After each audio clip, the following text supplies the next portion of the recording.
What's up, guys? Hey, Kiki. Hey, Robert, how are you? I'm doing. Oh, That's can you hear my live streaming intro. Your intros keep getting better and better, Robert. I love them. You're doing awesome. I was better. That was different than the one I saw earlier today, too. You're producing them. I'm going. I got some good from AR about. So I'm producing my. Robert, I'm sorry. I didn't quite catch what you said. I don't know if it's my microphone or. Can you repeat that? I'm sorry. I heard you say something about AR. Yeah, I'm going to cut. Uh, AR gave me some good advice because I asked him about his video and stuff like that, and he's said, well, the Jen goes through CapCut, going through CapCut for my for all my intros now. Oh, wow. So that's how they're creating. And you said Jen is doing that creation for Yes. AR? Yep. She's doing an amazing job. The new intro is breathtaking for AR. I really like it. I'll have to let her know. Thank you for telling me. But that's good advice. I'll have to check out CapCut because I need to come up with some sort of intro for my channel. Hey, So you what do have we good have? intros too. Oh, thank you, Robert. They're not quite as fancy as yours, but I'm working on it. So what do we have in store tonight for your show? Well, it's kind of an open topic night because it's true crime chat. So we can talk about anything and everything that you want to talk about, what the chat wants to talk about. Now, Mark and Betty did pose a good question to me, but before it actually went on the air, and they said, Robert, do you think there was a DoorDash delivery, and if so, what time? Ooh, what a great question. Do you want to start out, Robert, or?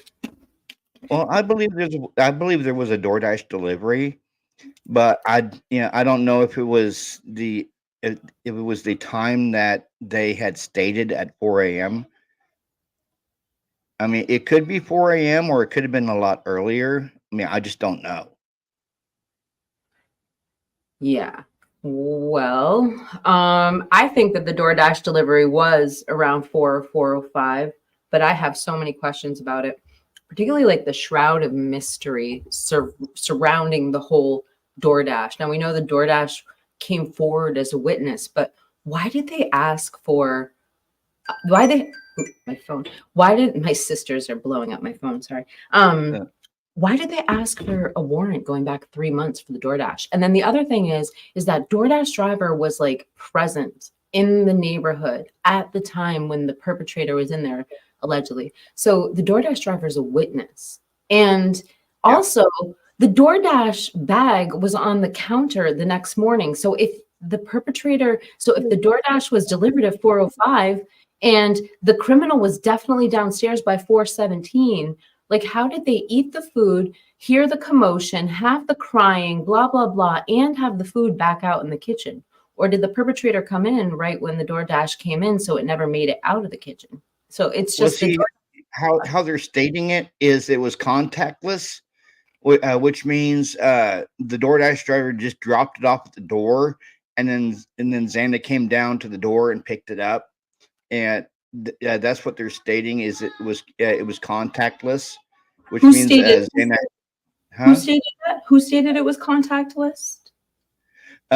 Quite a few people that I've been listening to state it was contactless, and I mean, it makes yeah. sense. I'm just wondering. Oh, Jim O'Neill. Thank you, Swamp, for bringing me to Robert. Thank you both. Oh, thank you for being here. That's awesome. Glad to have you here, and I'm happy to be with Robert. We haven't streamed together in a minute. Yeah. Yeah, this is only my stream, but 2 weeks. I did one night, I did this one, so I just been mainly just focus on Focusing on your health, is that what you said?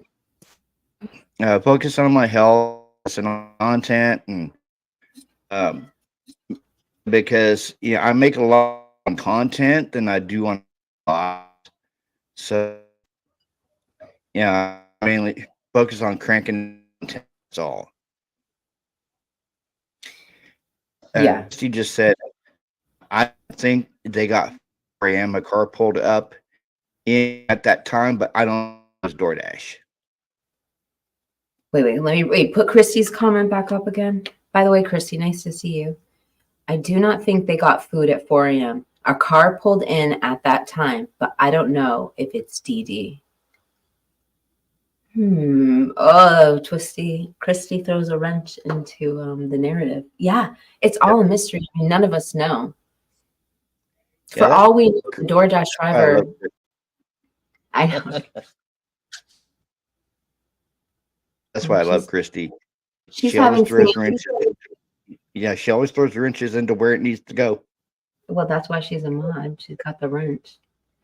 No, Chrissy, we know you're having family time right now, so we're grateful you popped into the chat for a little visit.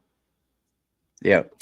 I was watching your video earlier, and your daughter came into screen. She's so cute. She's so pretty. She's getting big. Yeah. See, she'll be in fifth grade next year, and more years she'll be in middle school, and I'll be losing my mind when she turns a teenager. I don't know how you can handle it, Robert. You'll be fine. But she's gonna get. Yeah. But I felt like that. I felt like that needed to be said because, just there's increasing attacks coming on us content creators that don't buy into that mainstream media narrative. And I watched Pavarotti's video earlier today, and I mean, when he said at the end that he's in danger of his channel being taken down, I'm like, I need to say something to him. I need to get a message at least to him that he's not alone. Does he have an email? Maybe you should reach out to him. Yeah. He says he has an email, but he never checks his email. I wouldn't either.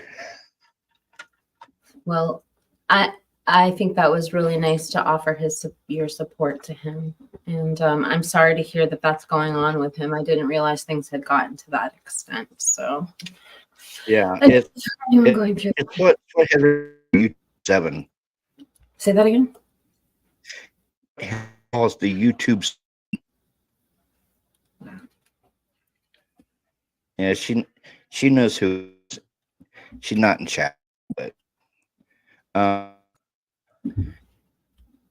just can't. That I just get in my mind. That person doesn't like that child. I cannot understand you. I don't know what's going on. I think is it your mic? Maybe. I think. Let me switch out. I'm sorry, Robert. I just want you to have a good show.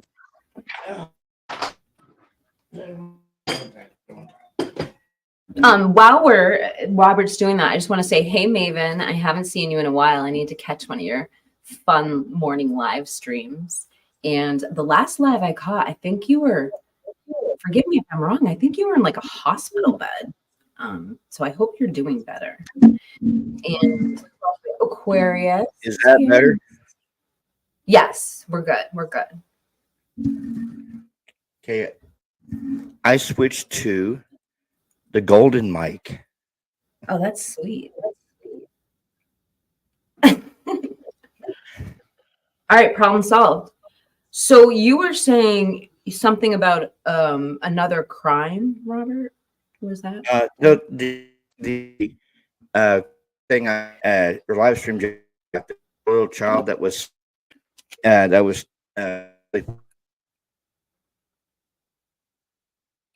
Yeah, I think the golden mic is worse. I don't know. Just taking a look at the chat here. Yeah, best wishes to Mr. AR. He's got a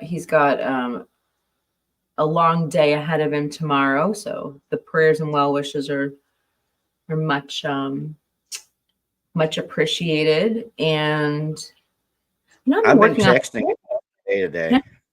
I haven't texted him at all today. I probably should. I made a video about him earlier, for God's sake.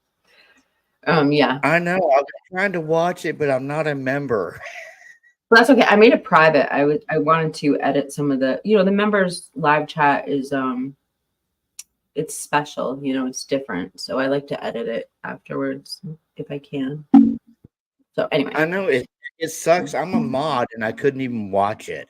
I'm like, and I was complaining to Christian at Discord. I'm like, I'm a mod. I can't even watch her members only. And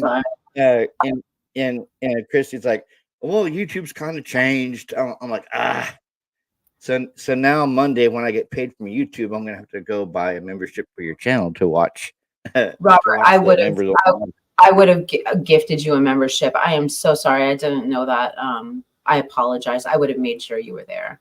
I would have done it in the live chat before I went public. So sorry about that. It's okay. You're still one of my top mods. Thank you. You're one of my top mods too, and Christy is a managing mod on the channel now. So yeah, well, we're very lucky to have Christy. Thank you for being our managing mod. We are special. I think I'm gonna turn on my camera. I've been sitting here putting on some more. So special. We're gonna sing to her. No, I just messed up my makeup. All right, I'll put on my camera in a second. Anyway, Robert, that live stream you had me on the other day, just breathtaking, and I want to know more about that story. Unfortunately, I couldn't keep following on it. Is that something you cover on this channel frequently, or was that just that day?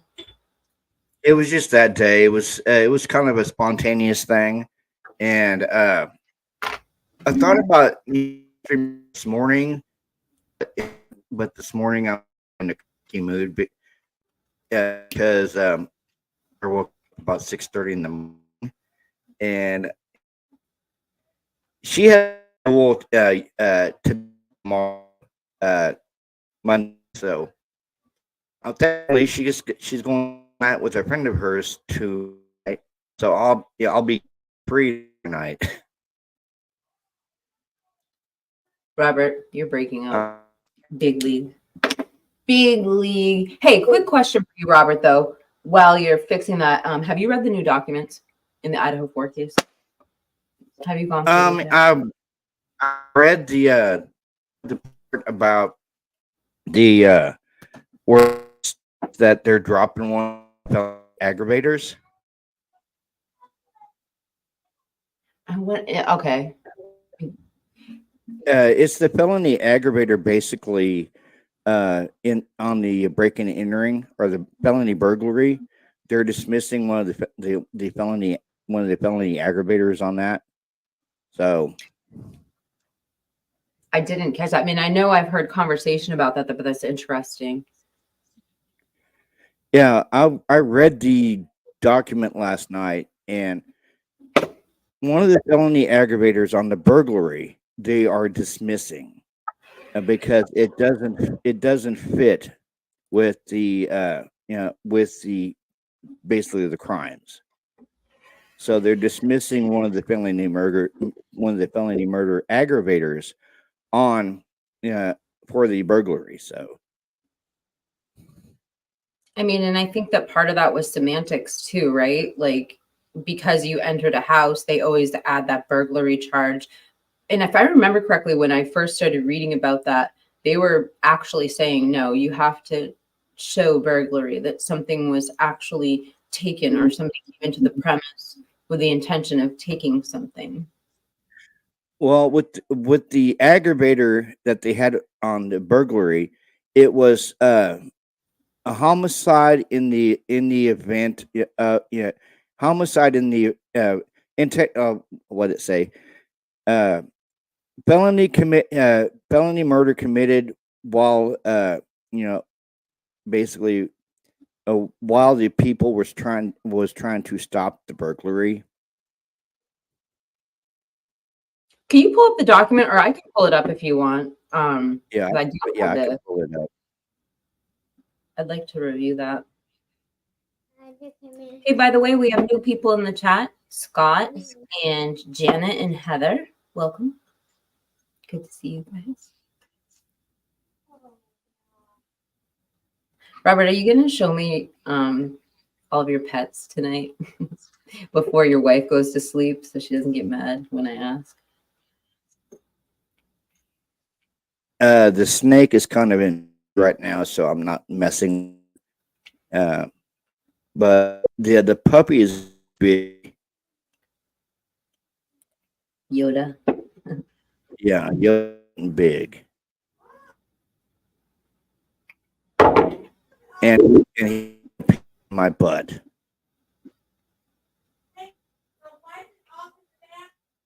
Here. Hey, you guys. I'm going to watch what I say. I don't want to become a meme. Aquarius, if you think snakes are yucky, you're going to be surprised in a minute. Robert, you're really not going to. The snake, like every time No. you tell me it's shedding its skin, like how many times does it shed its skin? It shed at least. I mean, every time it grows.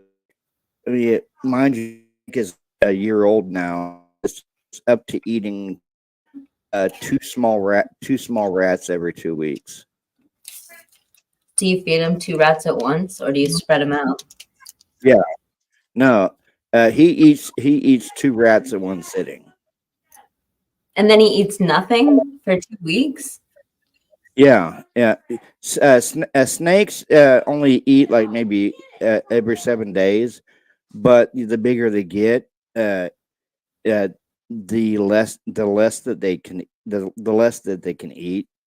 Like once, because he's going to be about 5 feet long when he gets to be full grown, and about 3 inches in diameter, and one adult rat will feed him for like a month. I just feel like they would eat more than that in the wild. Like, okay, what, like opportunity wise, like if they ate and then they saw a chance to eat. By the way, somebody in the live chat has a Russian tortoise, so I just wanted to pull up a picture of them. I'm showing it in the chat if you want to pull it up. A Russian tortoise?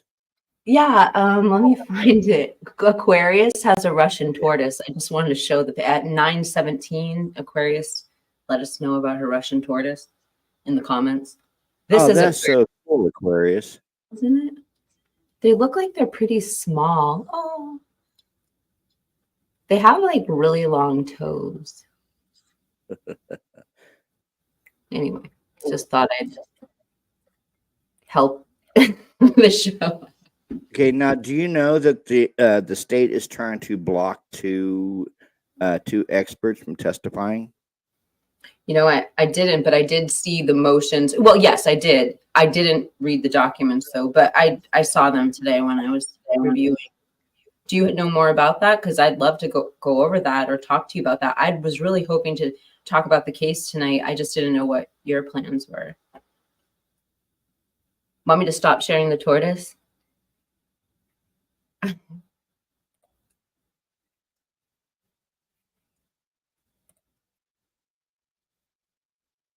So hold on.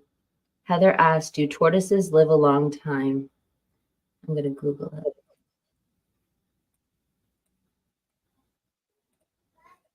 Do tortoises live a long time?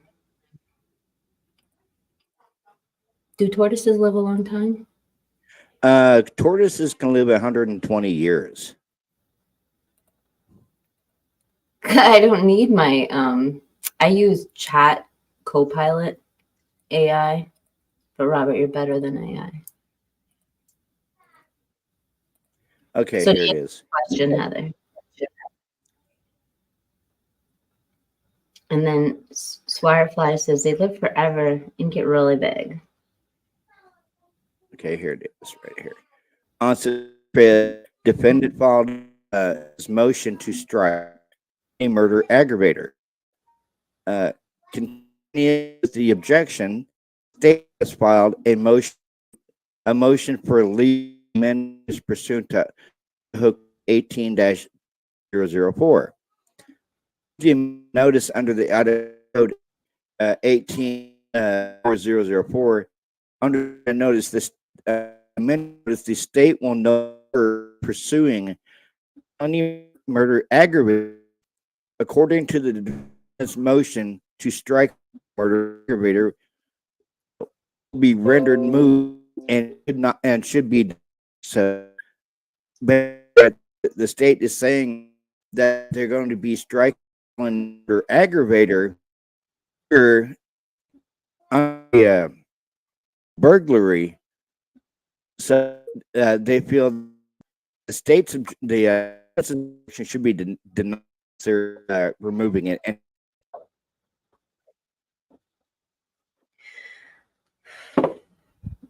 Robert, can you scroll up on that document a little bit, please? Just to page 1. Okay. The stream is breaking up. I just want to read this again. So on September 5th, 2024, defendant filed a motion to strike felony murder aggravator. Contemporaneous with this objection, the state has filed a motion for leave to amend notice pursuant of Idaho Code 18-404A, along with the amended notice under Idaho Code 18-4004A. Under the amended notice, the state will no longer be pursuing the felony aggravator according to the defendant's motion to strike the felony. I wonder, I mean, I'm kind of curious to see what the motion to strike, I think it was, that's why I know about this, is I've seen this before. I've read this motion, and I remember them saying, no, this is a constitutional issue. You can't just throw in this aggravator of burglary, even though we hear it all the time, people adding burglary to crimes, even if nothing's being stolen, because it's one of those, I can't remember what it's called. You know what I mean? One of those, it's constitutional, basically. They're stating it under the constitutional right. That's what the defense was claiming about the aggravator on the burglary was. It was contemporaneous that the felony murder was on there when they have like 3 or 4 other aggravators already on the burglary charge. So the state decided to drop the aggravator on the burglary when they already have like 3 or 4 more aggravators. So Tonka says, which charge does the aggravator correspond with? That's a good point. The felony burglary. It corresponds with the burglary. Wait, hold on. Heather says, yeah, I checked into, oh, they're talking about getting birds. Here. Burglary without permission. And burglary is entering without permission. Okay. I thought that was breaking and entering, B&E. I don't know. I'm learning. That's yeah. Burglary and what they not taking in. Wait, so burglary is entering without permission. So how can they drop that aggravator? I mean, the whoever did this clearly entered without. Hey, Jim, without permission. Sorry, I'm trying to put lipstick on that. Yeah, we know it's the state that dropped this aggravator. We know it's Bill Thompson and whoever is working with him that has dropped this aggravator. That's just so weird, you know. What? Yeah, and I know they have 3 or 4 other aggravators going into this case as well as on the burglary. So possibly the aggravator that they had down for the burglary didn't meet the qualifications for the felony murder. because they already have 3 or 4 other aggravators on top of this one that they dropped. I want to, you know what, while we're reviewing this, I want to pull up the motion. I'd like to read that. And while you're, reviewing all this, I'm going to pull up the documents too, because that's interesting. I'd like to know what Heather's saying is that the definition is so broad. Burglary is entering without permission. So I don't quite understand how they won that argument. I'm not, they did obviously. So, And here's this one. Comes now the state of Idaho by and through the Latah County prosecuting attorney and hereby objects to the proposal testimony of Eliza P. Cover in your support of defendant's motion to strike state's notice pursuant to Idaho Code 18-4004 on grounds of arbitrariness. Professor Cover's testimony would not be helpful to this court. It is now well established in Idaho that testimony containing conclusions by law by an expert witness is generally admissible. As the Idaho Supreme Court has explained, when an expert witness offers a legal conclusion, it invades the province of the court to determine the applicable law. Defendant submitted as Professor Cover's expert report a law review article titled "Narrowing Death Eligibility in Idaho," an empirical and constitutional analysis. As the title suggests, Professor Cover's article is a legal analysis of Idaho's capital sentencing scheme. That's kind of a weird word to put in there, scheme. I've got it. I'm sorry, I didn't mean to interrupt you. No, please continue. I thought you were done reading. I want to hear the rest of what they said. I didn't mean to interrupt. No, I was just stating that's kind of an odd word to put in there, scheme. The article sets out her view of Supreme Court precedent on capital punishment and ultimately concludes that Idaho's high rate of death eligibility shows that the capital scheme is failing to genuinely narrow the class of persons eligible for the death penalty and therefore violates the Eighth Amendment.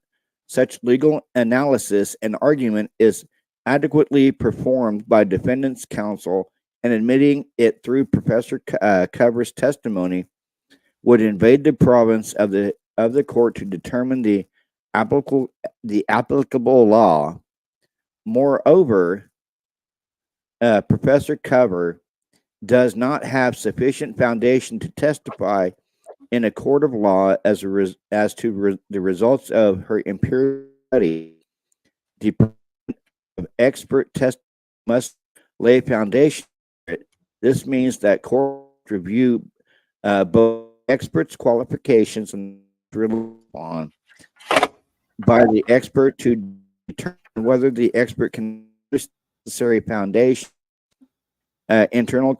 The state explained Professor Cover not have access to sufficient information to determine whether each of the mentioned in her article are legally eligible. And it says to defendant's strikes notice to pursue code. Neither Cover nor defendant this court with sufficient information such could fulfill its obligation to review the record by the expert to determine whether the expert can establish the necessary foundation. Defendant has thus failed to lay proper foundation for Professor Cover, and this court should preclude her testimony. That's so big. Yeah. Yeah, I mean, I have a couple things. So I pulled up, let me grab my mouse here. I pulled up what she was, the paper that they're referencing. Let me grab that for you. called narrowing. It's called narrowing death eligibility in Idaho empirical constitutional analysis, and this is by Eliza P. Cover. I'll let you read that. Well, no, I mean this is a 50-page document. I'm not familiar with it, but I wanted to understand what it was that they were excluding, because I couldn't quite understand. I mean, this was my first time. I think it's, anyway, I've read about this woman before. If it's the same woman, actually, I don't know if it's the same woman. I've read about the woman from Miami that was doing studies, but my thought is that when I looked at this, this looks like a study. Like you can see it's like one of a peer-reviewed study. It has like okay, let me scroll down so you can see what I'm talking about. Like you can tell it's got notations in it. It's like it's a study. So it's not case law. So I think that's what they were saying, is to have this witness come in and they're testifying about something that the law, they're going for the law. This person is talking about why the law is wrong. And I think and correct me if I'm wrong, chat, it sounds like they're saying this isn't the place for her. Like she's fighting against death penalty in general. Am I off, chat? I don't know. Let me know. It sounds like she's a proponent of death penalty. She don't like it. She don't around. Maybe that's why she's doing these studies there in Idaho, as she's the penalty as cruel and upon.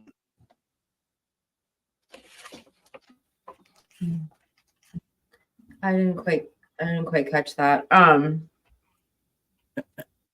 What I said was, maybe she sees the death penalty as cruel and unusual punishment. Well, let's take a look at her table of contents here. So introduction, it says the constitutional narrowing requirements, an empirical review of Idaho's death penalty statutes, Idaho's statutory framework, first-degree murder, aggravating circumstances, methodology, identifying the universe of cases and collecting records, record review and catalog information. Let's see, first-degree murder eligibility, death eligibility, frequency of this is weird. Okay, so here's where the controversy I think comes in. So it's death penalty eligibility, the frequency of seeking and obtaining death sentences, that's by Furman, guilty pleas and arbitraries. So that's geography, race, ethnicity, gender, and wait, what's that? Egregiousness. I'm so sorry. I feel so embarrassed. Can you hear me now? Can you hear me now? I can hear you. But we've got an echo now. I turned off my echo cancellation. I'll turn it back on.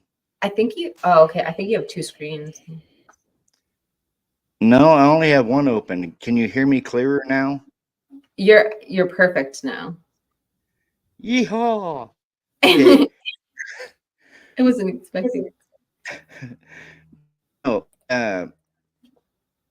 what she's trying to do is please state that the death penalty is cruel and unusual, because Idaho is the state I know of has lethal injection plus firing squad. Yeah. They're the only state that has that. Yeah, the state of Idaho has produced, in case of the chemicals, the lethal injection available, they've introduced the firing squad. Right. As a backup alternative to lethal injection, if they have the proper stuff, the lethal injection, immediately go to firing squad. Yeah. And, Robert, you're breaking up a little. I just want to kind of reiterate what you just said for the people watching. I'm not sure, who didn't catch that or not. But if Idaho passed a law, that if they did not have the necessary medication or chemicals, whatever you want to call them, to induce the lethal injection, they reserve the right to do death by firing squad. Singapore. It's Boston, baby. It's Boston. Robert, you knew that's Boston, right? What's Boston? It's the Boston Harbor. Oh, yeah. That's the Prudential building. DBT just said Idaho, Mississippi, Oklahoma, South Carolina, and Utah all have firing squad. Wow, that's interesting. Thank you. You know, there's a weird thing, not to trail off subject, but where I'm from in New Hampshire, they have some sort of law in the book where they still, it has to be a very certain crime involving a police officer, but they do death by hanging. It's still on the books. Nobody's ever used it, I think. Oh, wow. Maybe it's an old wives' tale. I should shut up. Death by hanging. I'm gonna Google it. Hold on. Robert, let's move on. So anyway, this is the document. Let me just see if there's something else. I'm gonna stop. Well, I'm not gonna stop sharing that. I saw something on Reddit when I was looking that up. Just want to see if I can get any insights on this while we have this up.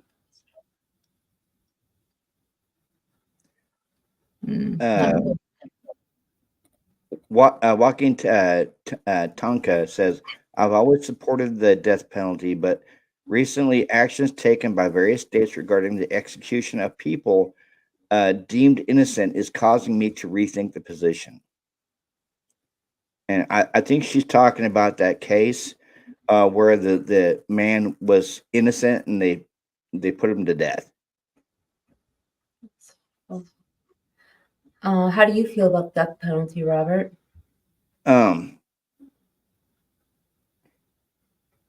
If you're like this heinous murderer that has like unalived 60 some odd people, then yeah, I could see the death penalty. But if you're innocent, I don't see them putting an innocent man to death. I don't like that. I don't think it's fair. I don't know. Like I just can't. I know that if I were on a jury, I wouldn't be able to. I would tell people ahead of time. I don't think I could sentence someone to death. I don't think I have that inside of me. And I'm not wrong, right? I think I have the. I was gonna say we have a death penalty here, but we have like death row here, but the death penalty itself has been paused since like the I think it's early 2000s maybe, but there's still people death, even though we don't have a death penalty here. It's on pause, so basically they're serving basically life in prison. So. I hear Yoda. Is on herself. Yeah, I don't know, Rob. Murder, based on what I just said. Yeah, I mean, when you put it like that,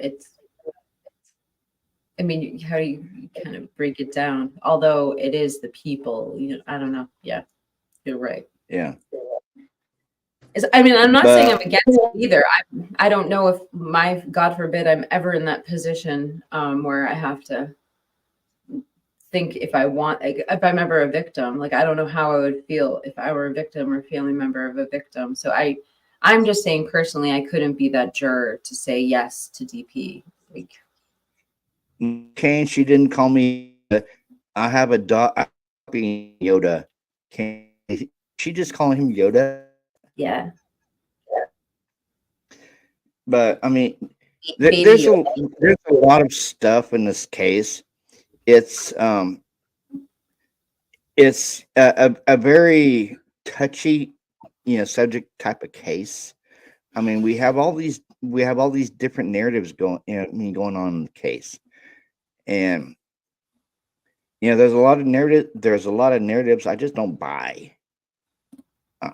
I mean, like I stated in one of my videos, this should be about justice for uh, Kaylee, Maddie, Xana, and Ethan, but it's just devolving into, and it feels like there's the students that were murdered aren't getting any justice at all. I mean, everyone's fighting with everybody. You have the Gonzalez family out there up front in in this case, and where's the justice at? This shouldn't be about the Gonzalez family or the Chapins or the Mogans or the Knodels. This should be about Kaylee, Maddie, Xana, and Ethan. Justice for the Idaho 4. It just feels like sometimes that they get lost in the shuffle. I totally agree. What that the victims are completely lost in the shuffle sometimes, and I think about that recently a lot, and I'm like, it's so easy to think about whatever like hot salacious headline is going on or rumor or everything, but the fact is that if we're covering this case and we're covering it in a serious way, there is more than enough documents and different things for us to discuss and evidence that we have, upcoming hearings, upcoming deadlines. There's so much for us to discuss. And if it just feels like we kind of sometimes make that choice to focus on the case or focus on the trauma. It's up to us to separate ourselves from the. Yeah, DB Tape just said, I agree, Robert. It seems like it's all become about who is going to solve the case before the trial starts.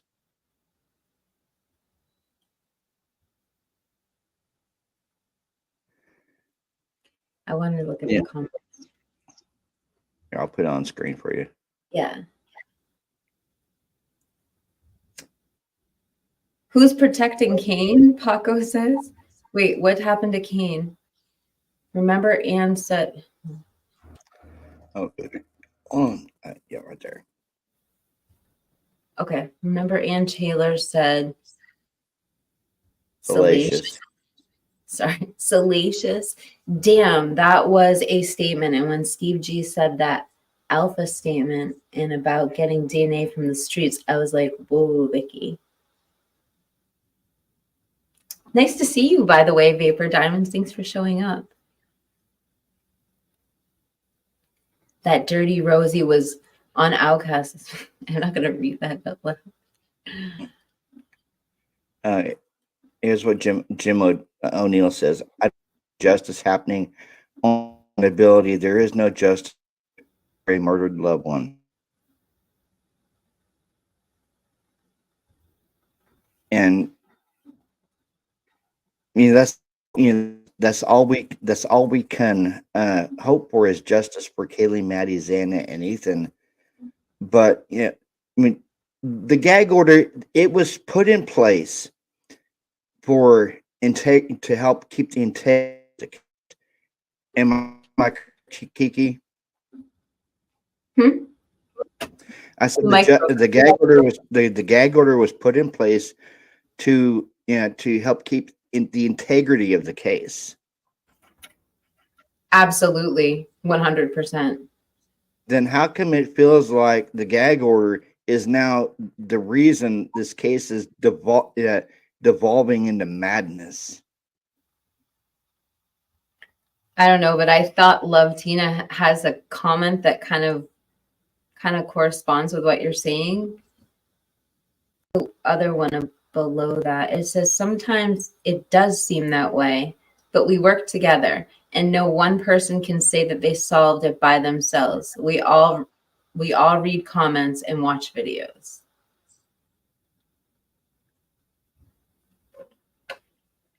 It's not the gag order's fault. It's people that love to make stuff up, is what Andy Libby just said. You think, Andy, there might be quite a bit of truth to that.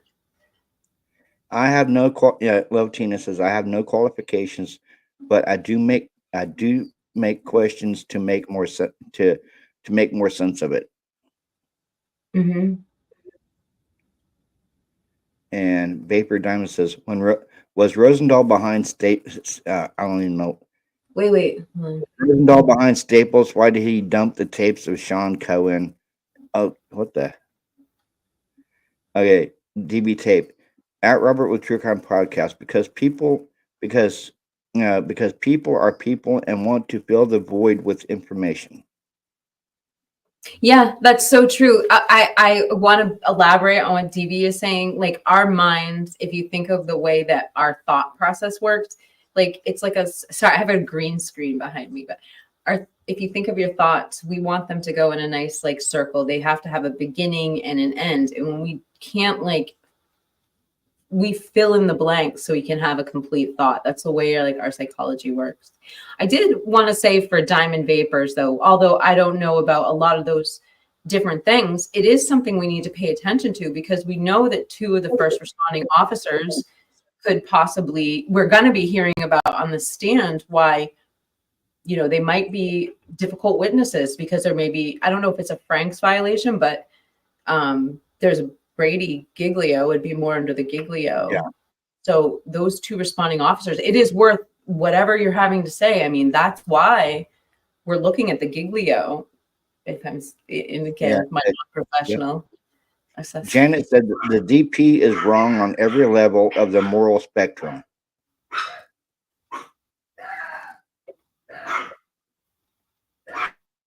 Wait, DP does not deter crime. Yeah, I mean, I don't know either way, but I think that study that we might be looking at, I mean, that could say something about that.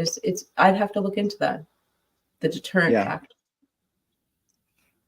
But yeah, just this whole, I mean, this whole freaking case is a gigantic bonkers headache for a lot of us.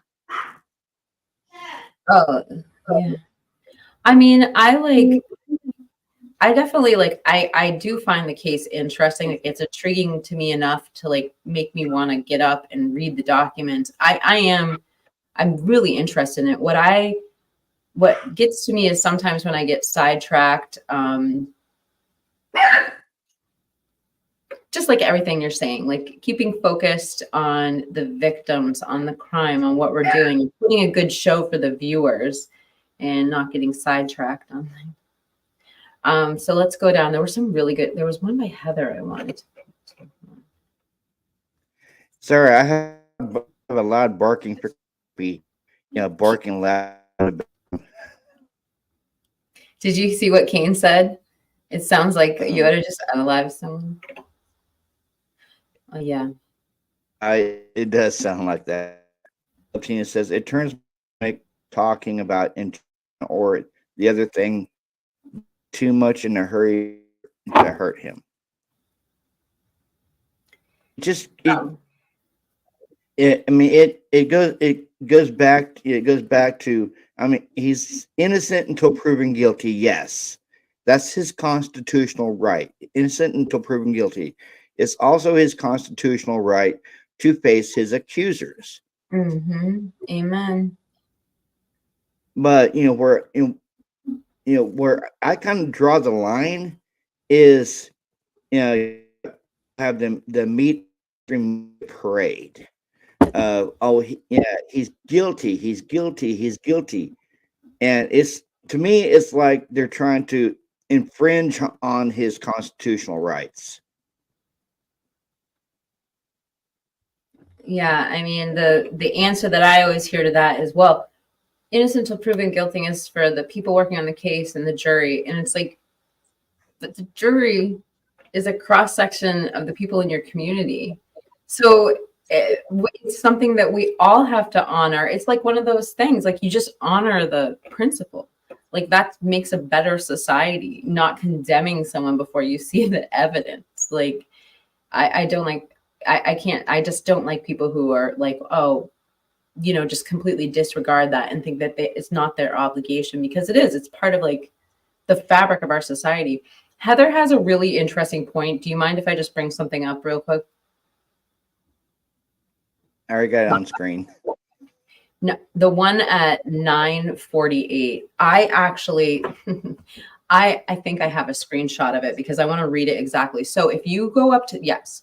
So, okay. So I don't have to pull it up. She wrote it there. So this statement, when they were talking about the CAS report, okay, do you remember that they still had like 5 or 6% of the CAS report they hadn't turned over? Okay. So this is really fascinating. So during that hearing, the answer that the prosecution gave Ann Taylor was, we can't, or gave the judge when he asked, she said, well, we can't give them what we don't have. Okay, do you remember that line, Robert? Yes. Okay, so what if I told you that the same prosecuting office during the StickerGate hearing was asked to produce the same type of like video? Actually, I take it back. They weren't talking about the CAS report. They were talking about a video. I was in my members only. I was showing a clip when they were requesting a video earlier, and they didn't have the audio video. And Ann Taylor, and they replied to Ann Taylor, "We can't give them what we don't have." Well, during StickerGate, they also asked for audio video, and the exact line from the same prosecutor's office was, "We can't give them what they don't have." This seems to be a strategy or a canned response. Did I explain that well? I know it's kind of like all over. Yeah, you explained it well. But isn't that kind of wild? Different prosecutor, but same office, same strategy. We don't know where it is. Sorry, can't give them what they don't have, but we're going to use it against you as evidence, you know? Yeah, Heather said right here, part of the prosecutor's role is to avoid costly trials. Doesn't seem like not handing over the evidence is trying all that much to avoid a costly trial. Right. Doesn't seem like not handing over the evidence. Yeah. And here's DB Tate. Unless they got somebody to plead guilty because of it, Heather, then they're killing two birds with one stone. Obviously bad metaphor, but you know what I mean? Like if they're not, it's the same thing what Robert was just saying. You should be able to face your accuser. You know what I mean? Like if they get someone to plead because of that. Sorry. It's his right for a fair trial. Constitutional right is constitution. Everything like in this case, and the prosecution side is trying to his constitutional rights.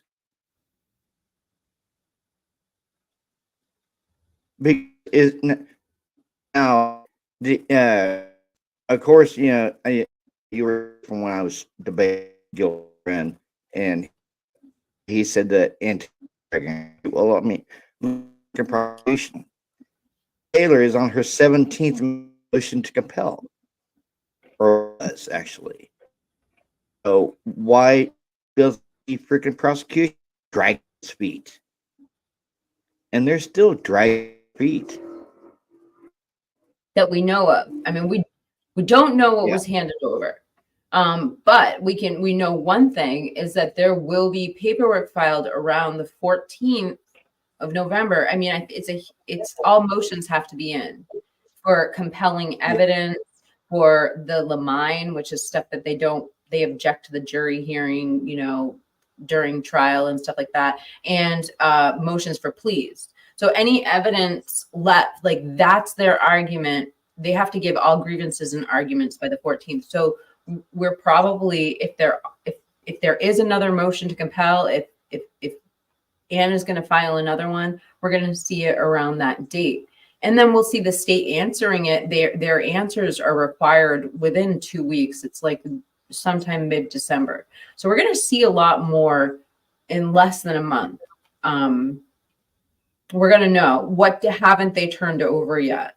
Did they turn over all the cast? Are they still fighting about the IGG? Is it going to be the same canned answer to a new judge in a new courtroom? We can't give them what we don't have. It'll be really interesting.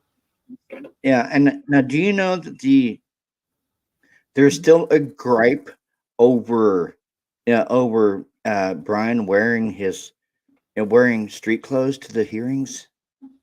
Yeah, well, as far as I knew, they were going to decide each hearing on a case-by-case basis. And they were going to do that like closed door. So Brian wouldn't be allowed there. And they were going to invite in, I don't know if you heard this, but they were going to be inviting in the, like, I don't know what you call them, the wardens or whatever. Not the wardens, they're going to invite the jail to, I'm sorry. Yeah, jail guards. Yeah, the guards to weigh in the ex parte, I think it's ex parte, the closed hearing.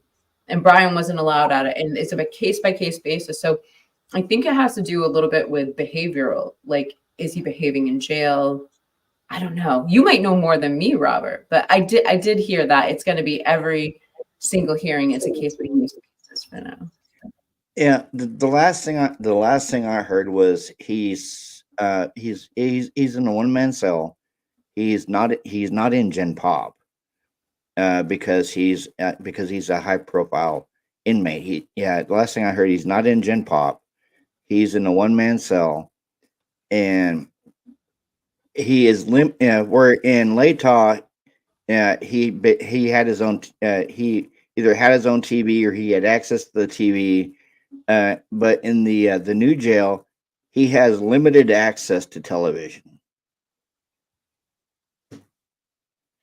And you know how Latah is so small, he would have interactions with people like walking around and stuff. Well, in the Boise jail, in the AD County jail, it's so big that they could move him around without him actually seeing other inmates.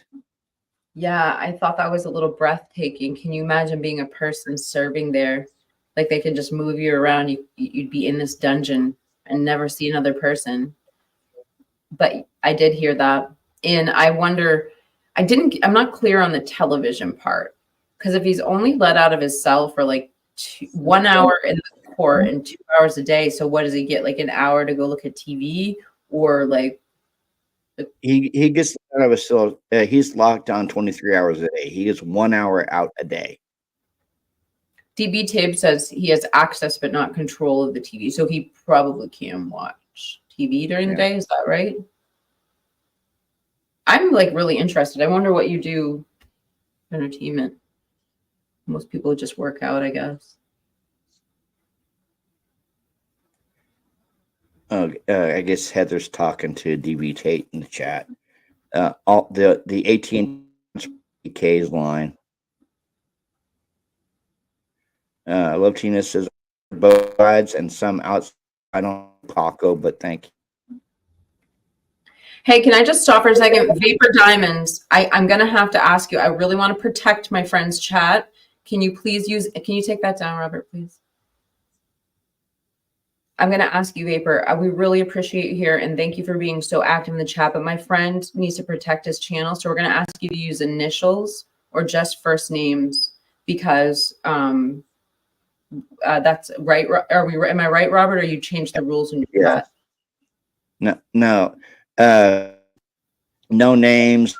I mean, if you want to use no names, unless they're directly involved in the case we're talking about, because we don't want to bring people in, like, we have to protect Robert's channel. So sorry, and I hope you don't mind I'm putting you on the spot. We really do appreciate you being here tonight and participating. Yeah.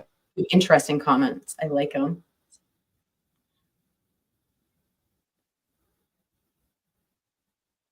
Okay, that's weird. I know, I was a little bit. Can you text AR? Is he okay? Yeah, I can do that.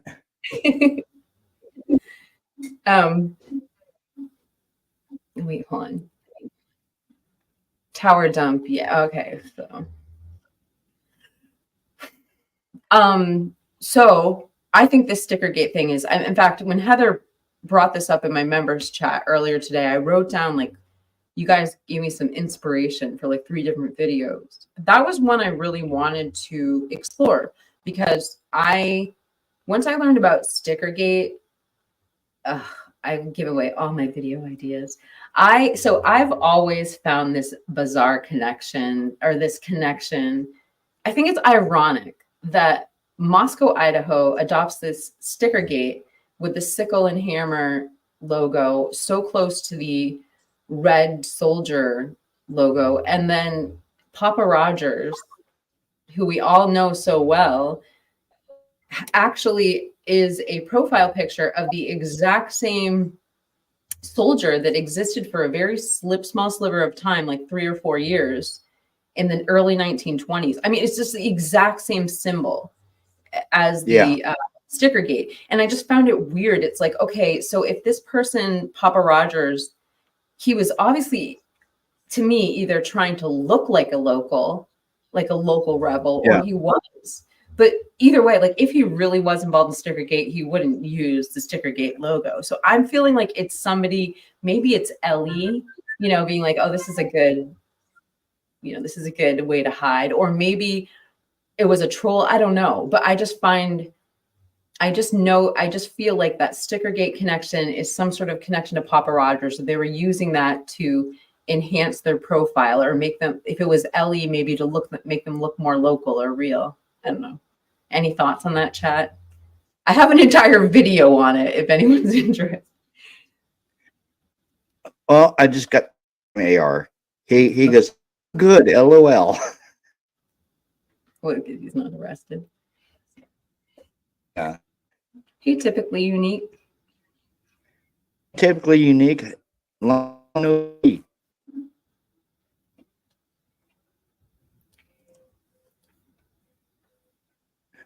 Yeah, this whole case, Kiki. Yeah, I wake at night, my mind's like, yeah, because of everything going on in this case, all the stuff that we hear, it just makes my head spin. Heather wants me to talk about the warrants. Okay. Is that what you're I don't. I got the warrants, Heather. What she wants me to talk about. I'll read it to you because I don't have the screenshot. Heather has a video about it. Heather has a video about it. So Heather, here's what I'll. What? If I could show her video. Yeah, and while you're pulling her video up, I'm going to tell you what it is. My sisters are blowing up my phone right now. I'm sorry. I have a lot of them. Like, oh my gosh, Heather has sent me everything too. It would take me a while to upload this. So I'm definitely going to do something on this, but this is a very criminal confidential. And Heather, we're having this conversation in my members only video earlier. And okay, so the question is, how did they get a warrant in PA? Because at 6:45, when Idaho had no arrest warrant signed. And the reason they're saying that is because in Idaho at 15:11, which is what, like 3:11, that arrest warrant was still waiting to be signed, which makes it 18:11 in PA. So it's like a 2-hour time difference. And then Miss Jen with 2 N's says they have the same person signing as a witness as the person signing. So that's pretty messed up. And then Heather sent me all the receipts. And like I said, she has a video on it. So let's get some. What's the name of it? I'll find it. I don't know. Give me a minute. Because I see this one. This actually. Let me see. Hold on.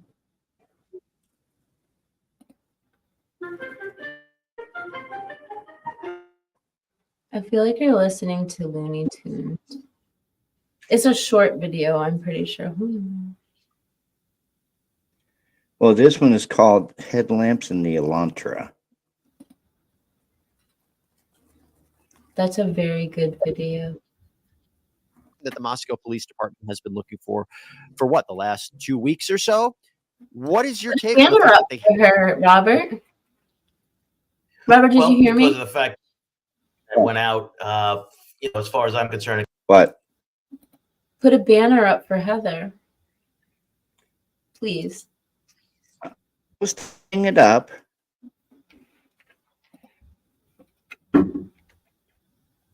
Oh, Robert, she dropped a link to after. Well, this is a great video. I'm not saying you turn, but she did drop one for her. And she's saying to compare the Idaho and the PA warrants. And Heather, thank you for sending me those screenshots too.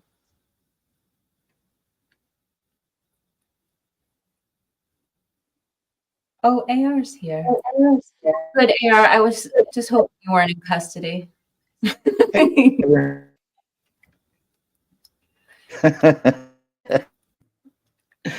said, by the way, I have not I haven't listed everyone.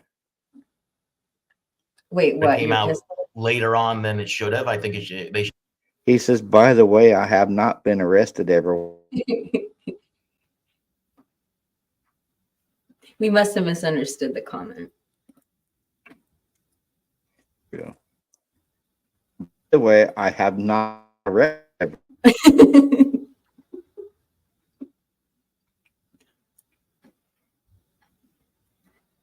Well, that's good. Love you, brother. Hallelujah. Should have released that information much sooner. It would have been the time to put a reward out for it, right? Especially right before Thanksgiving, and all the families and everybody together, people have gone home from school or what have you. That was your opportunity to try to get some information there. That being said, good sign that they still believe that car contains a piece of evidence or the person involved in this case. So that's something good, because eventually it kind of fell off the radar, so to speak, in previous cases. So I'm glad to see that they're bringing that back. Now, finding a car with no plates is extremely difficult. And what happens is there are tools that the police department use. I'm sure they went to the university, because generally in colleges, I'm not sure about the university, but they usually require you to register a vehicle to in that location. So that I'm sure they went to the university, because generally in colleges, I'm not so sure about the university here, but they usually require you to register a vehicle to park in that location, so that we don't want people leaving their car. So and the other area was you have to go through the DMV. Now, going through the DMV and asking for every white Elantra, there you go, 22,000 cars show up. And that could just be from Idaho. Remember, you also have to look at close other states like Washington, right? Because the autopsy. No, it's just that 22,000 number. I'm just emphasizing Heather's commentary. That's all. Sorry, I didn't mean to make you stop the video. No. Okay. Well, it was done in Spokane, I think. So you now have to create this huge circle, and you keep on going out. And quite frankly, that is an amazing task that they have to go through, because they don't have any other identifiers other than it's a white car, and we think it's an Elantra, right? We don't even know for sure. So yeah, I think they're hoping that the public once again would help out with this. And people say that they discounted the one that they found pretty quickly. Well, I think that's but here you go. If anybody who was responsible for that crime murdered these the three women and this man, all that blood, all that thing, dragged it with them. They got into that car. They dragged the evidence with them. They will be able to tell right away if that's the car. I don't care what they try to do with it. Now, here's the other thing. You think we might find the car somewhere in a ditch, somewhere set on fire, somewhere, thrown in a lake? That could also be a possibility, because there's no plates. We don't know. And that's going to be the problem trying to locate this car. You tip off suspects, and that's what the police don't want to do. Yeah, and that car that you had mentioned, they ruled out the owner of the car. The car was registered in a different state. They found it, I think, in Oregon. They said it didn't have a relation to the crime. I wanted to ask you about, because Chief Fry, the Moscow Police Chief Fry, has said the reason we're not releasing more information right now is we're concerned about an eventual prosecution down the line. In fact, went on to say that they wouldn't the 911 call that was apparently made by the roommate the morning after the murder. We believe other people came to the house too. There was a report that they called 911 of an unconscious person. They won't share more information. They won't release the 911 phone call until they get the AOK from prosecutors. Well, you always hold back information on any case that you work, but on this you hold back because you want to have an unbiased jury pool, and it, not just a day. It's about in a year from now or whatever we make an arrest and go to trial. We want to have that pool of people who can look at the case and not have all the facts to that to make the decision to find this person guilty. Is that standard operating procedure? They're concerned about a prosecution down the road. He said he was afraid of tainting a jury pool. Well, no, it's absolutely important. So when you're investigating any homicide specifically, you have to believe that this case is going to catch the person and that this case is going to trial. And you have to dot your I's and cross your T's. Some issues, though. We saw statements made by the coroner that what I thought were pretty bad, in respect of location, wounds, how I've never seen that before. And then the prosecutor himself doing interviews and making it's about telling people, should give themselves up. Once again, I've never seen before either. So, we haven't seen that now in a few weeks, and I think people finally got the message on that. If I was the chief when that was happening, I would be extremely upset over that. Because once again, you're preparing for court, and at one, I even did an interview. I said, at this point, I that the state attorney should be looking to maybe take over this case. Or hearing the prosecutor was saying, and I think that still is something that could happen down the road, because once you make public statements about a case that's an investigation that's ongoing and you're talking about things, it could be detrimental to the case because of the fact that, remember, this is if you live in New York or Chicago or Miami and you look at Moscow, Idaho, I mean, this is like a neighborhood in those kind of cities. So it's a small place. And yes, you can taint your jury pool. And then you're going to go through the thing about people trying to say, the defense attorney say we want to take it out of the area because they're not going to get a fair trial. I mean, it just adds all kinds of things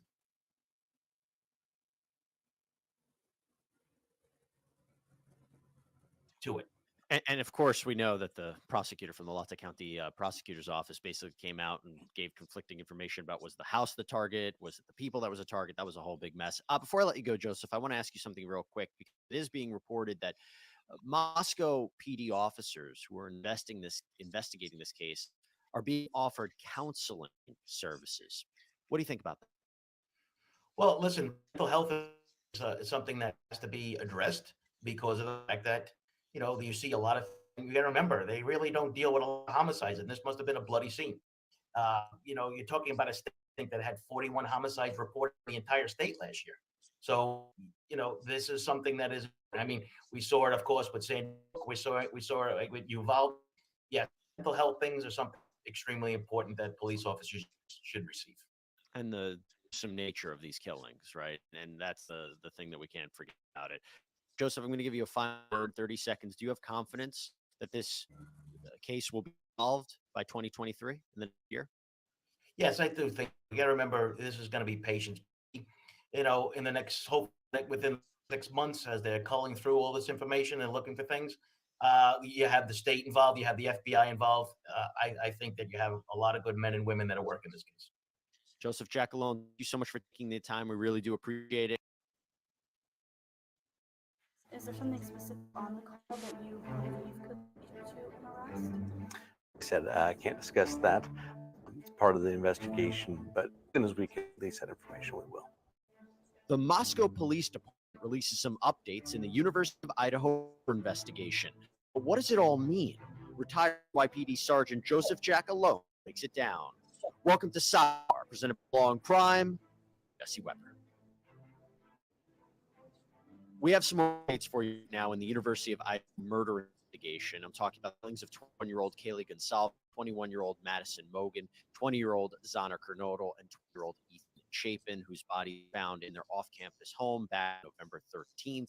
Now, at the time of this recording, there have been no arrests, publicly identifiable suspect, no indication that the murder has been recovered. But as I said, That's DB Tate just said, in my opinion, those lights are photoshopped.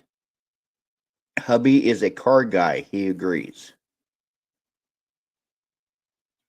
And then hubby says, no way would they look that way. And you did, Kiki. I was just saying, I never quite clearly heard that question from the reporter that Heather was just pointing out. Oh, she's like, is that the way they're supposed to look? And Fry answers, that's part of the investigation. He doesn't answer her. And then DB Tabe had another comment up at 10:10. She said, those two towns are so intertwined. You would think MPD would automatically check Pullman also. I will just one up you. Like, we read that PCA, and when the WSU officer finds the Elantra that actually ended up being BK, he reported it to the tip line.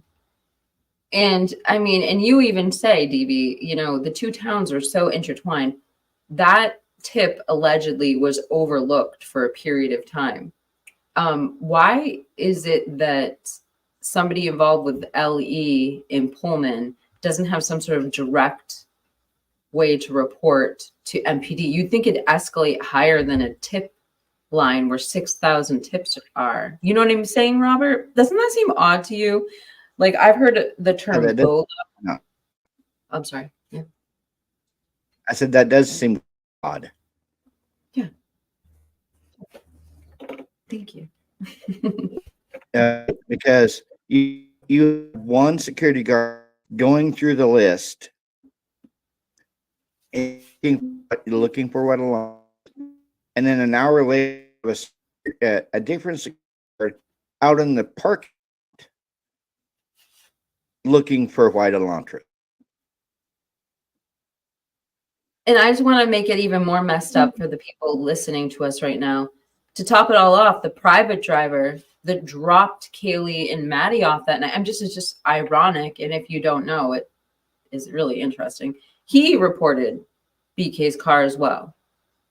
And it was like, only the Brian's apartment was like 1,200 feet from the private driver's apartment. But how ironic that also the private driver was on the lookout for Elantras, saw BK's, and reported him. I mean, I'm just saying the irony of it, you know? Make it more messed up. Sorry, I'm not trying to yell and be screechy. I need to get my podcasting voice. But yeah, it's just. D says it was WSU that found the car.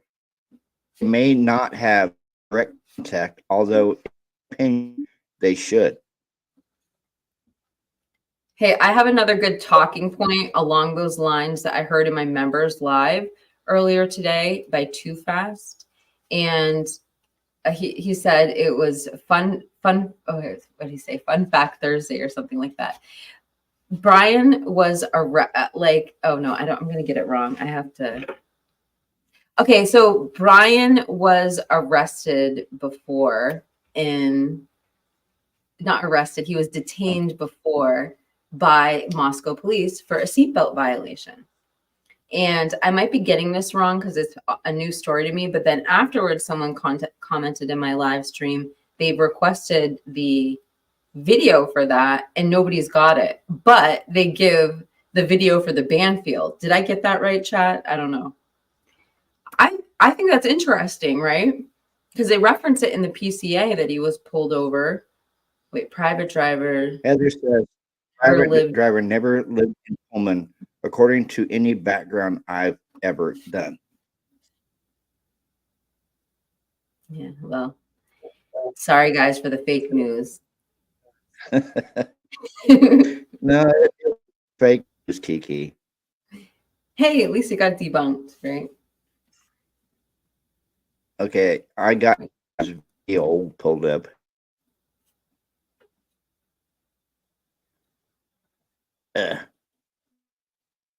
Yeah, that's the one. Wait, Robert, let's play it with my internet because yours is skipping out. Okay. I've got it too. Oh, let me present the right screen here because I already pulled it up. Okay. Ready. Oops. Ready. Is it sharing? Yeah. call was they are looking for a suspect, and it kind of started and stopped there. There wasn't a whole lot more other than that. I guess we do now know that the unconscious person that they originally responded to is among those 4 that are dead. We did get that confirmed. There was a moment earlier today where that captain went through and called back a lot of media members and answered some questions, but a lot of the details still weren't sorted out. Really, all we got confirmed from that phone call was they are looking for a suspect, and it kind of started and stopped there. There wasn't a whole lot more other than that. I guess we do now know that the unconscious person that they originally responded to is among those 4 that are. It was also on social media, and people talked about it on social media. And do you know if misinformation and rumors ended up as a result of this? Oh, shit. Was that me? Shit. Okay, I'll pull it back up. I'm sorry, Heather. I wanted to pause it because I wanted to look at that paperwork, but yeah. Sorry, chat. Yeah, I'll do it from my end. Yeah, why don't you do it, Robert? Originally responded to is among those 4 that are dead. We did get that confirmed. There was a moment earlier today where that captain went through and called back a lot of media members and answered some questions, but a lot of the details still weren't sorted out. Really, we got confirmed was they are looking for a suspect, and it kind of started and stopped there. There was a whole lot more other than that. I do now know that the unconscious person that they originally responded to is among those 4 that are. It was right through social media, and people talked about it on social media. And do you know if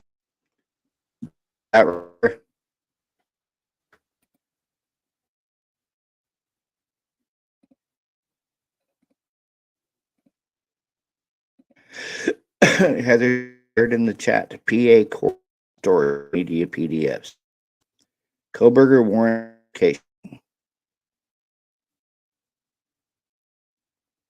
That was me. Sorry.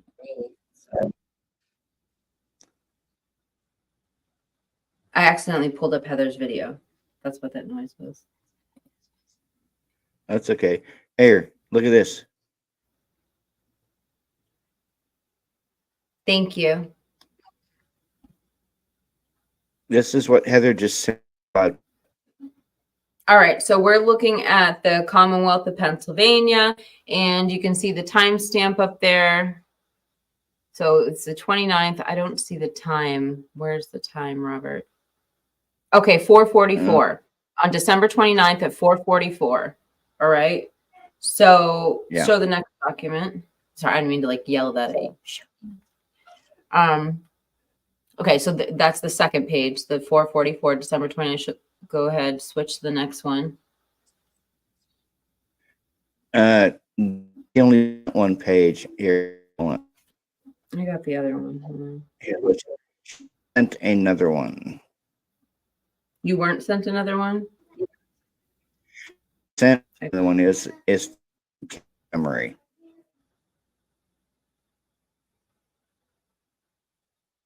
Whoa. Hold on, let me send this to you, Robert. Hold on. I don't know how to send it to you. Hold on. I'll send them to myself. Well,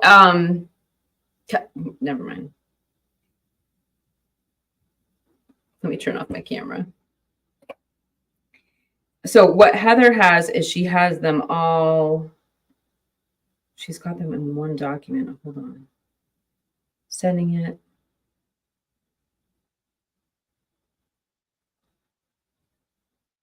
Okay.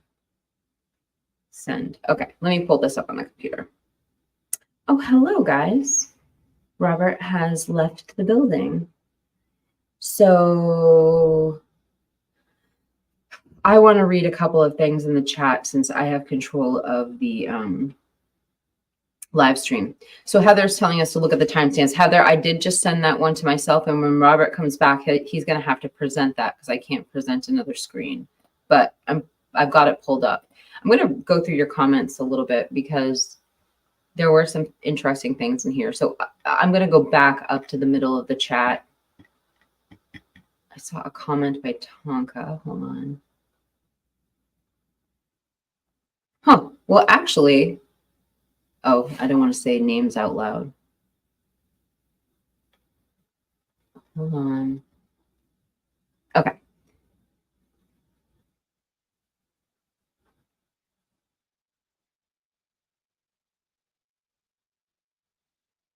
Okay, full call data records for activity. There's so many comments in the chat right now. I'm having trouble finding what I was looking for. That's because I'm way too far up.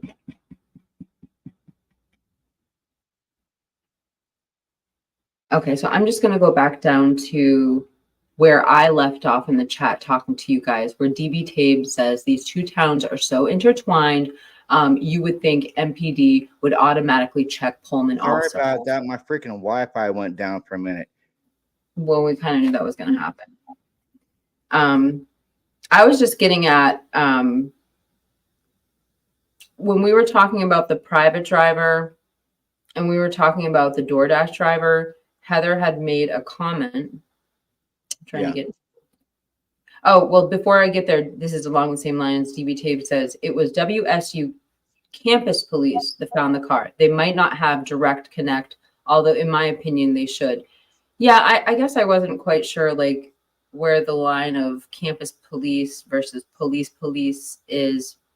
But you're right, that is a good distinction to make. It wasn't the official Pullman police force that found them. I should be clear when I make that statement.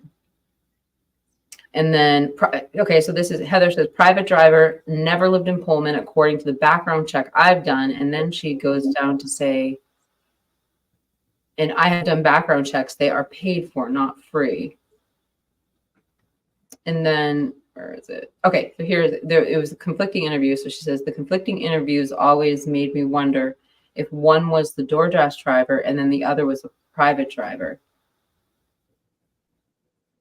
And then I still am back to that Uber statement. I looked everywhere. Yeah. Can anyone reference the court date where they say that they had an Uber search warrant on the stand? Does anybody remember them saying that? I don't remember that, but yeah, I made it up. I must have dreamed it. Like, I mean, we've heard so many conflicting statements on that stand, Kiki. It's not even funny. I know. I'm gonna pull. I have Heather's video. She said to look at timestamp.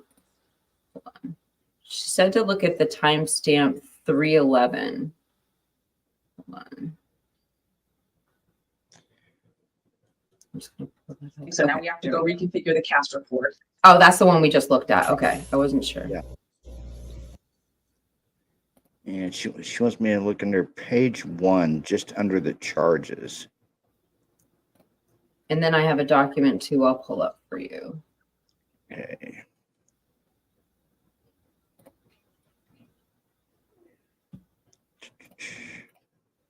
Here at the stage. Okay, arrest warrant Koberger Brian C. Judicial Officer Megan Marshall. Arrest warrant is for the 5th of January, 8:17 a.m. Warrant return served. 12/29/2022, 3:11 p.m. Outstanding arrest warrant criminal. 12/29/2022. Pending judge's signature.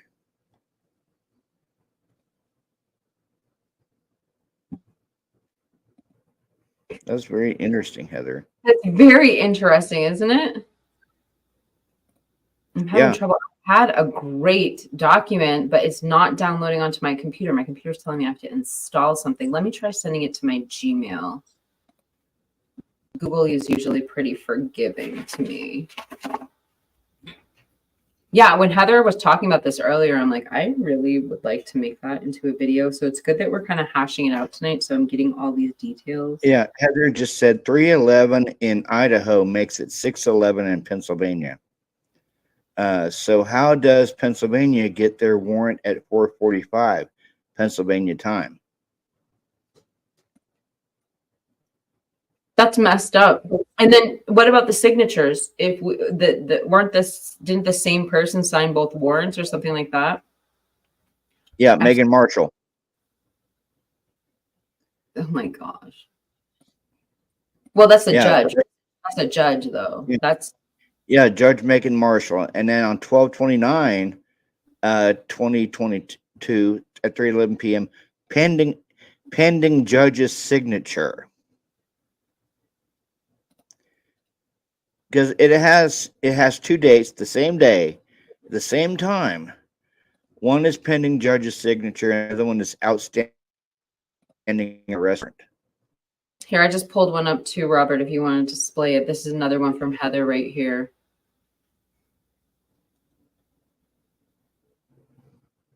The signatures who collected the evidence. Wait, the signatures on who collected the evidence signed as the witness.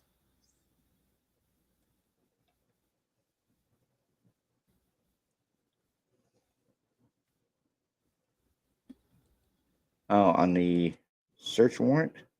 Here, pull up mine. Pull up the one that I have displayed. I will. Yes.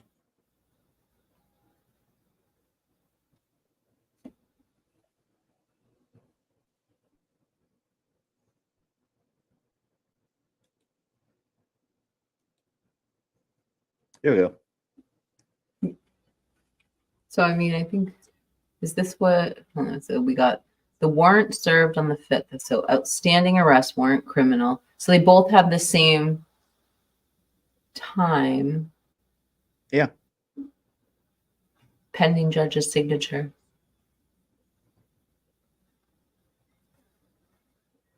That don't make no sense. Look at Cheryl Butler.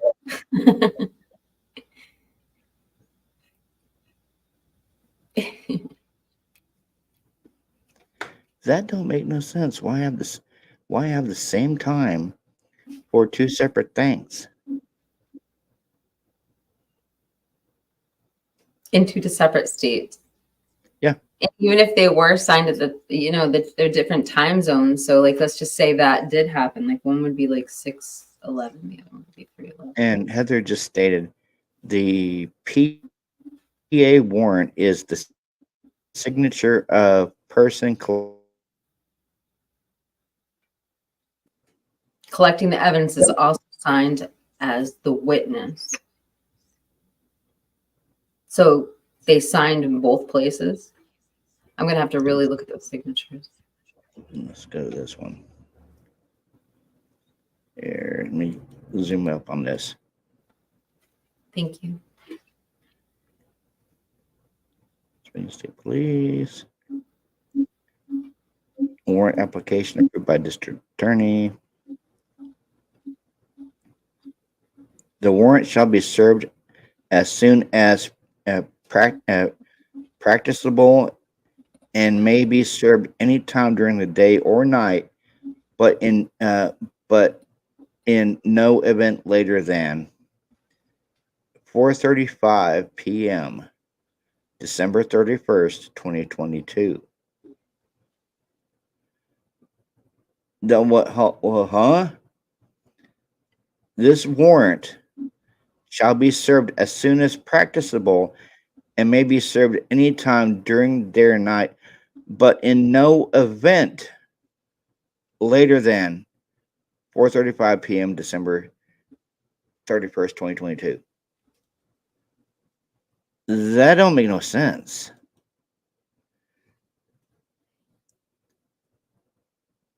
Oh, so I'm looking at these two signatures and I'm looking up under the 22nd. So we're saying that they signed as the witness and they signed as the person serving the search warrant. So I'm just trying to see. So we have the same person signed right there. So I'm just reading this. So I don't understand. So this is the witness, is that first signature, and the second one is the issuing judge or the issuing authority, I should say. Well, this warrant shall be returned to judicial officer. Not that page. Okay. Margarita Patty Worthington. Look at the date. December 31st, 2030. Okay. Nothing to see here. No, see, what confuses me, Kiki, is right here. It says this warrant shall be, okay, hold on.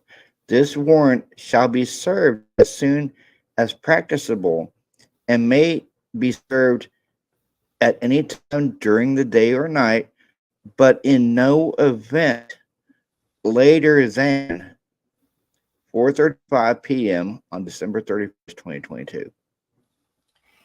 Yeah, well, I mean, I think that's to protect the, this is a very, search and seizure is a very specific law. So they have to come back and provide a list of whatever they took to wherever they put that search warrant or something like that. I think that's what that line is talking about, because they have to follow like a specific protocol of some sort. The place that they serve the warrant, they also have to leave a receipt of some sort, I think. I think that's what that means. That's why the PA warrant is the signature of person collecting evidence, and then she goes, not this page. Oh, and Heather just. Let me see if she dropped anything in my Discord. Yeah, it might be easier in Discord, but she just sent me the whole everything, including the attached receipts from the search warrant. Thank you, Heather. I wanted this document.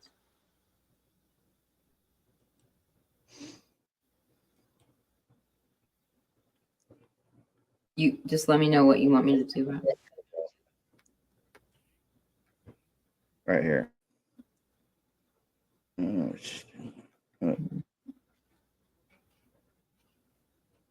this is one she just sent me. All right, I'm gonna send it to my Gmail. Hold on.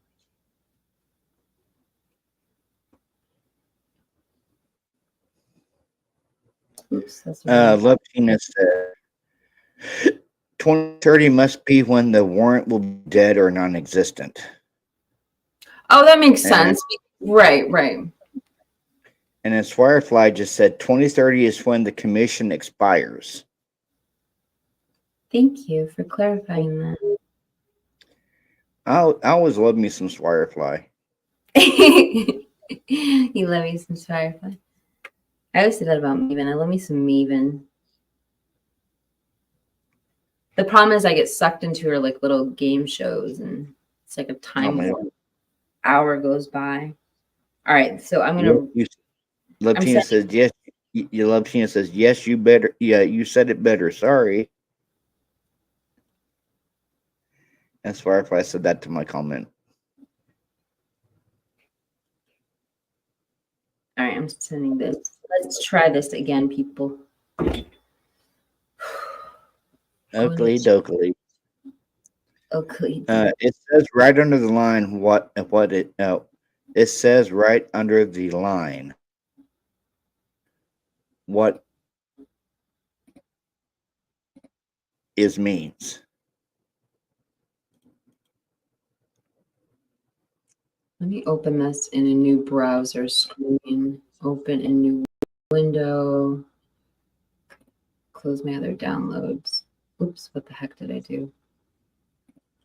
Okay. Oops, Kiki did it again.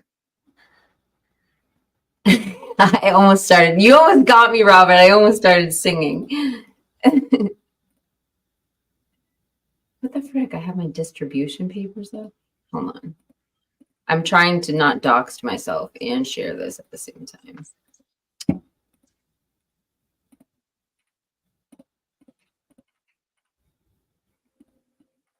There we go. No, that's not it. I don't know why it's not pulling up. Hold on. Let me try this one more time.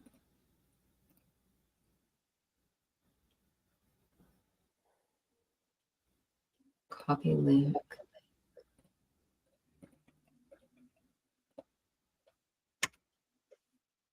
Oh, you little. There we go. No, I don't know why it's because my computer's wants me to put a new download in or install something. I'm gonna find a workaround. Just bear with. Okay. Please. Just bear with. I almost got it.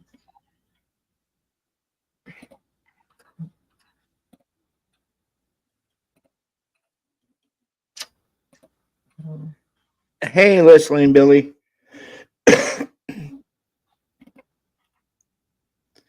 Love Tina says that doesn't mean they can reissue another one, right? Talk about this. Talk about the arrest warrant or the search warrant. Robert, I can't pull this up in my I'm gonna try sending it to you. That's what I'm gonna do. I'm gonna just forward it to your email. Hold on. Leslie and Billy says, Swamp Rose, good to see you. It's really good to see you too. I've been meaning to check out your channel because I absolutely love Big Brother, and I've only seen like 2 episodes. Hold on, Robert. I have a lot of Roberts in my contacts. Robert, what's your email? What's the first? Hold on, Here, I'll maybe. put it in private chat. Okay. Oh, I know why. I'm not in my Swamp Rose email. I'm in my private email. I'll go to my Swamp. You don't have to send it. Yeah, I sent you like 2 freaking messages like the last 2 days, and I'm like, okay, what's going on? She's not responding back. Yeah, I suck. I'm sorry. Hold on. Booking. Send this to me. Booking Swamp Rose. Okay, I'm getting it, Robert. Here we go. Here we go.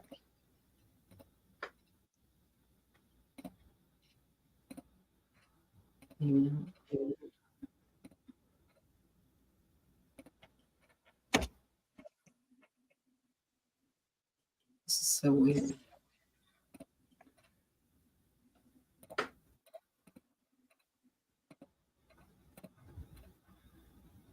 right. You guys, we're sorry about the dead air. This will take me 2 seconds. I'm gonna fix this for us. All right. Email booking.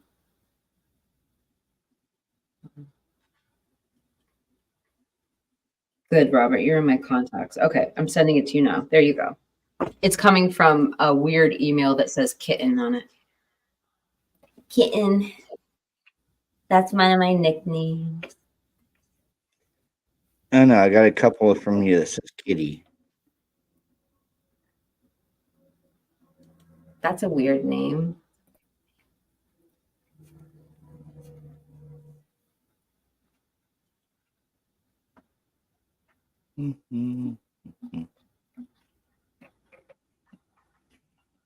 Trying to find it.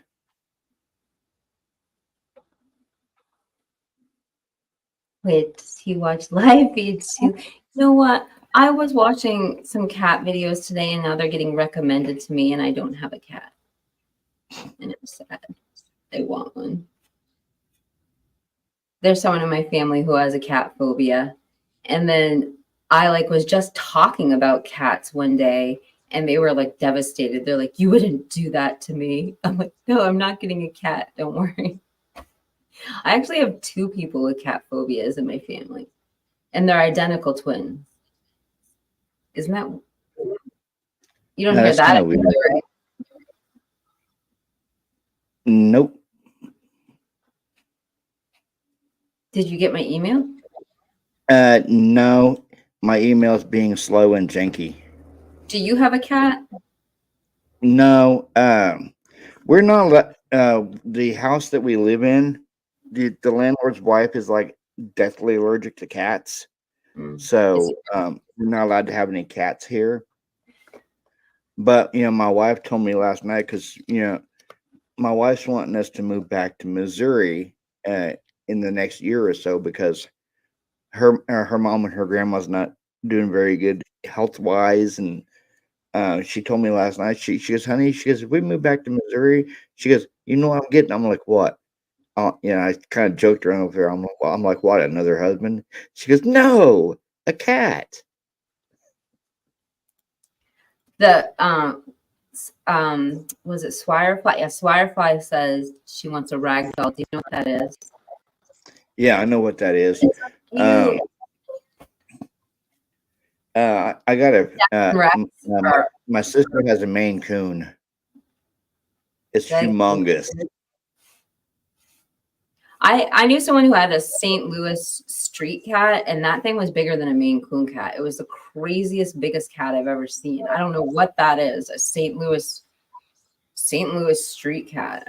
But ragdolls are so cute with their little teeny legs and stuff. I like Devon Rexes. I like Sphinxes. Like, I think they're so damn cute. Like, if I had a Sphinx, I'd put little sweaters on it and stuff. Oh, shut up. No, Anyone else relate to what I'm saying? You have a Maine Coon cat named George. Oh. yeah. I joking around with my wife last night. I said, you know what? She's like, what? I said, you know, instead of naming our dog Yoda, she goes, yeah. She goes, yeah, but you like Star Wars. I said, I know. I said, his temperament, you know what we should call him? She goes, what? I'm like, Darth freaking Vader. She just looks at me, and she looks at me. She goes, why Darth Vader? I'm like, because he may be. I'm like, he may be cute, but he's freaking evil. Robert, you know what the solution is? Take him for a damn walk. That makes your dog into an angel. That's how you have little angel dogs. You just take them for walks. That's what the dogs want. It's good for you too. It's good for your heart. Yeah, I took him for a walk yesterday, and he as soon as he freaking stepped to grass, he acted like he was scared of the freaking grass.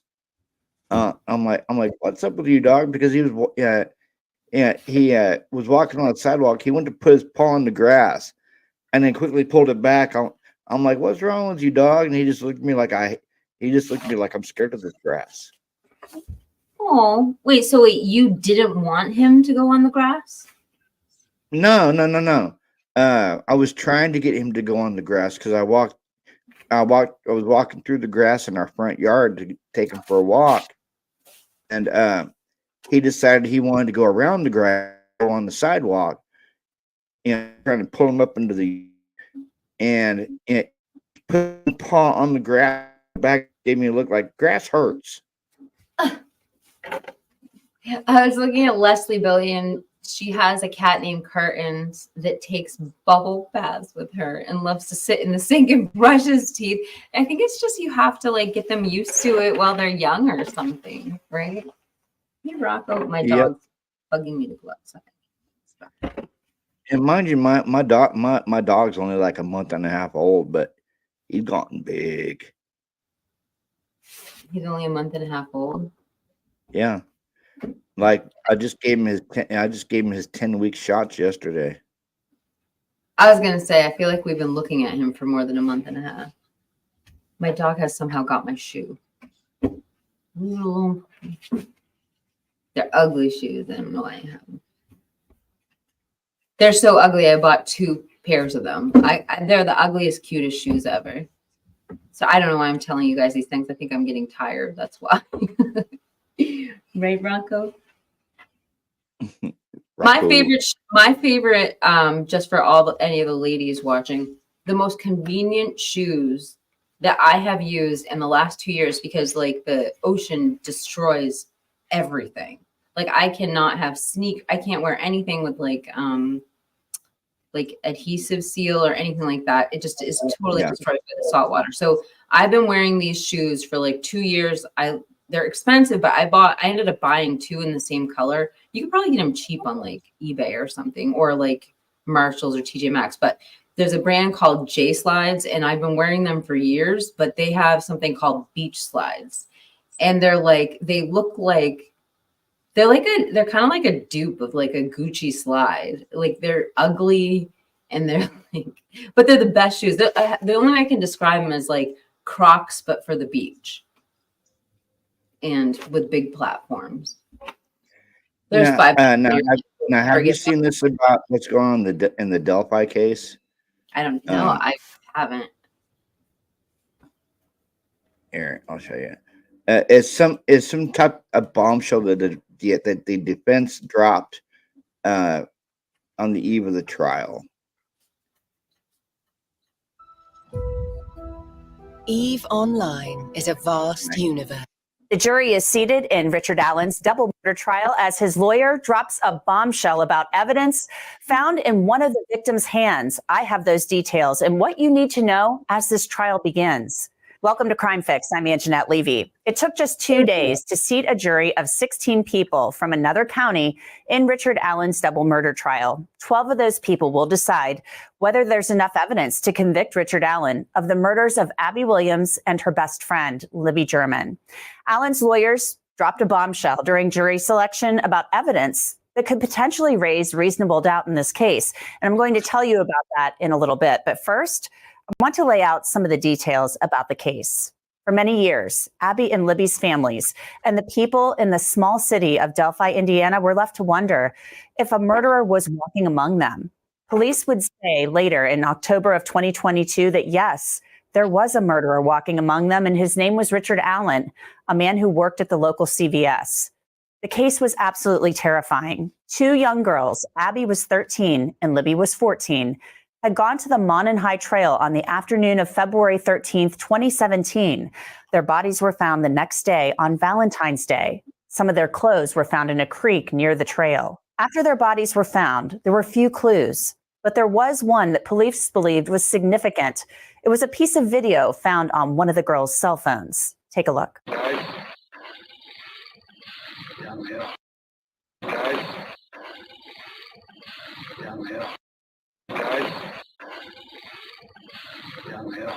Detectives would later say that Richard Allen was the man in that down the hill video.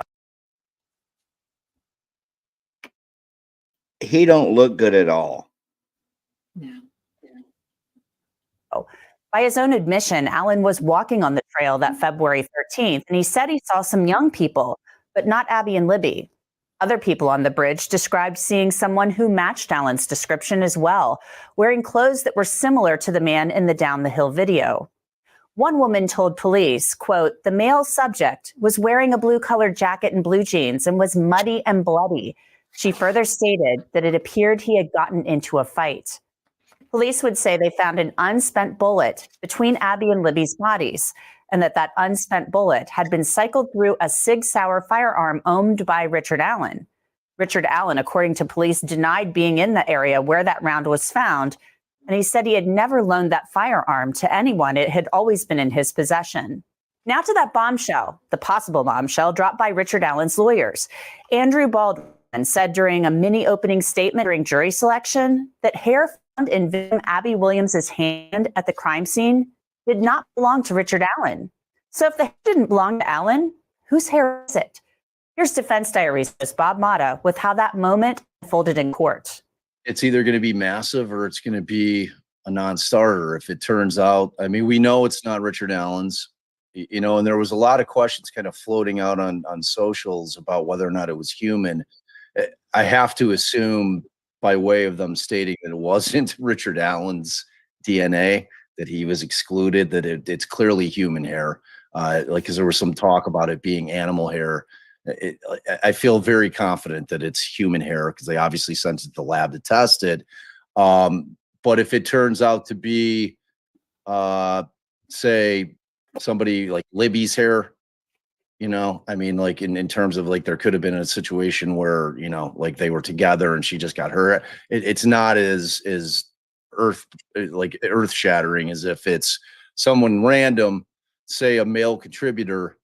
That becomes a real issue for the state. If it's a male contributor and it's just somebody who's not in the database and they're going to try to do, like you would have thought they would have done IgG at this point in order to try to find out if it is a male contributor. So we just don't know much about it. You know, but what we do know is that it hasn't been contributed to anybody yet. And we're at trial. So how much weight it's going to end up having, I don't know. Police have said that Richard Allen has confessed to the murders many, many times and recorded phone calls from jail. But his lawyers have argued that those statements are not reliable. Richard Allen faces 2 murder charges in the deaths of Abby Williams and Libby German. I wondered what I might find if I looked up Richard Allen on truthfinder.com. It's one of the world's largest public record search services. Truthfinder is absolutely great because it will show you someone's current and past addresses, social media accounts, relatives, and criminal and traffic records. I put in Richard Allen's name and found that he had a concealed weapons permit out of Indiana. Not a huge surprise because we know in this case that he owned a handgun. Truthfinder also showed Allen's old addresses. You know what I also love about Truthfinder? It will show you the sex offenders who live in your neighborhood, which is great for me because I have a son. So right now, I have a great deal for you. You can get 50% off of confidential background reports. Just log on to truthfinder.com/LC-CrimeFix and start accessing information about almost anyone. I want to bring in Andrea Burkhardt. She is an attorney from Washington State, but she's actually traveled to Indiana for Richard Allen's trial. So Andrea, thanks so much for coming on. I want you to take me inside that courtroom. How did jury selection get done so very quickly? Well, a couple of things that really stood out to me about the jury selection process, I think helped it move along. So first off, to my surprise, quite a few of the prospective jurors did not have extensive media exposure to the case. My understanding is this is one of the reasons for choosing Allen County as the veneer from which to pull the jury in the first place, because in the state of Indiana, it had relatively low coverage of these particular crimes, and so a higher chance of being able to identify prospective jurors who hadn't already learned about details of the case and formed an opinion on it. The jury selection process itself also did seem to move the process along a little bit more quickly. Often in high-profile cases like this, or cases with a lot of media exposure, it's quite common to have a lot of individual voir dire, where jurors are taken aside and questioned individually about things like details of the case that they've learned and sources of information, the effect that it's had on their thought process, in order to vet their qualifications as jurors. In this case, they did not do that. They did apparently use an extensive jury questionnaire and spoke with the jurors generally in open court about their exposure to the media. And so I think that generally saved them a lot of time rather than going through and addressing those details on a person-by-person basis that can be very time-consuming. So the jury was selected in 2 days, very quickly. We're looking forward to opening statements later this week. The attorneys, though, dropped a little bit of a bombshell, and they're pretty good at this defense team in particular, dropped a little bit of a bombshell during their kind of mini opening statement to the jury, in which they said that hair that was found in Abby's hand was not a match for Richard Allen. So tell me a little bit about how that unfolded. And I might be not using the words, that might not be a direct quote, but tell me your. So what do you think, Kiki? The hair that was found in Libby's hand was not a match to Richard Allen. Yeah, I mean, this is perplexing. So I think that I think that the guest that was talking about that was trying to bring up some points, but they were not like, I don't think he stated them right, but I know what he was getting at, because he was like talking about, could this be human hair? Could this be Libby's hair? Blah, blah, blah. Well, it's at trial. And he's talking about, well, maybe they could induce IgG. There's a reason why this wasn't exculpatory evidence. And I'm wondering what it is. Like, I would think they know who it is. And maybe it's a defensive strategy for letting it out. But how could this not play any sort of role? Like, I don't know. Yeah. I mean, how is this not exculpatory? They're in the middle of the woods in a creek. Yeah. Where did the hair come from? So, I mean, that definitely. And then he was saying, do they know if it's male? Blah, blah, blah. Have they done IgG to find out if it's male? Well, if it's a strand of hair, unless it's completely denigrated, they would know by the mitochondrial, I believe, if it was male or female before they do IgG. I don't know anything about this case. I'm just throwing these things out there. The other thing I would say is, if they're using evidence for a non-spent firearm, that's definitely not like proven science. Like, yeah, they're trying to say it's their smoking gun, basically. So they're saying it's been in his firearm, but it has never been fired. Yeah. I mean, anything could cause those. I don't know. I'd have to know more about that. That is interesting. Let's see if there's any other notes that I took. That's all I got right now. Yeah, after this video, we're gonna wrap up the live. We've been on Yeah. it for 2 hours and a minute. It's been a great live though, Robert. I'm so glad to be back on the stream with you. Or reaction to that when that happened, because there's been so much talk about this case. There have been like these tribal camps with this case. There are so many people, there are people who think that Richard Allen is certainly guilty. And then there are people who don't believe the evidence is there to convict him, who think they believe he's innocent and he's a patsy. Mm-hmm. Yeah. And so this particular information, when this was revealed, it did cause quite a stir in the courtroom, because this is new information that had not previously been out there in public. So it has the potential to be very significant in this case, as the details about exactly what this evidence is, how it was discovered, the circumstances, any testing it was subjected to, and so forth, as those details emerge in the course of the trial, because the circumstances they have the potential to tell a story about how this crime was committed and potentially who was involved and how it unfolded. So as a piece of new information, it is quite significant and does, in my view, have the potential to really change people's thought processes about the strength of the evidence in this case. And we'll obviously have to wait for more information about that. The devil is really in the details, as they say. And, it'll have to come out in court, and there will be a cross-examination on that and direct evidence about that piece of evidence in particular. The state has said that the jury in this case is going to hear about confessions that Richard Allen made. Apparently 50, 60 statements that he's made on the phone from jail. He was actually being held in prison in some type of solitary confinement situation for a while. This has been very controversial, but that he gave details about this crime that only the killer would know. So there are confessions that are coming in this case. So give me your thoughts about that as we move toward opening statements and how the defense might deal with that.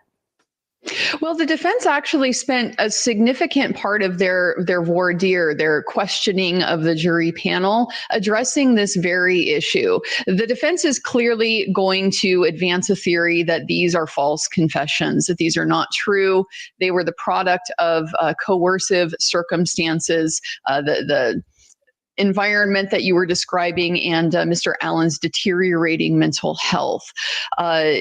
So, for example, some of the things that Mr. Baldwin, Mr. Allen's attorney, brought out at one point in the jury selection process was, for example, that Mr. Allen confessed to murdering his entire family and his grandchildren. The problem is Mr. Allen doesn't actually have any grandchildren. Mr. Allen allegedly confessed to shooting the girls in the back. The problem is that the girls were not shot at any point in time. And so various details of the case that were provided by Mr. Allen are not consistent with the details that have actually turned out to be the facts of the case. So I expect this to be a situation where the defense is going to very vigorously challenge the veracity of those statements by Mr. Allen. And they have previewed that they intend to present expert testimony about Mr. Allen's mental health and about the circumstances in which he was held, in which these statements were made. Mr. Baldwin described this as being a recipe for false confessions in the views of the defense experts. So my expectation, given that line of questioning, is that the defense is going to very vigorously challenge the jury's ability to rely on the statements that Mr. Allen made.